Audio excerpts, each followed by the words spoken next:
есть такая традиция. Ежегодно мы собираемся на праздник села Вирь называется. Приезжают, говорит, народу очень много. И вот, понимаете, как-то обидно стало за свое село. И когда я сегодня услышал, что сегодня здесь праздник, вот в первую очередь мы думали, опоздали, а пришли первыми. На самом деле, вот то, что вы сегодня сделали, это праздник души, праздник единения. И дай да Бог, те задумки, которые вы задумали, а задумки хорошие.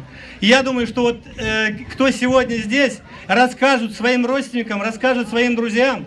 И только вы скажете, на какое время и на какой год, дату, то обязательно все приедут. Потому что это зов души, зов сердца, зов предков. Здесь наша Родина. Очень приятно это. Поэтому давайте аплодируем тем, которые организовали сегодняшний праздник. На самом деле это праздник. И я думаю, что это будет традиция. И мы все, не в таком количестве, а более 3, 4, 5 раз приедут. Потому что это Родина.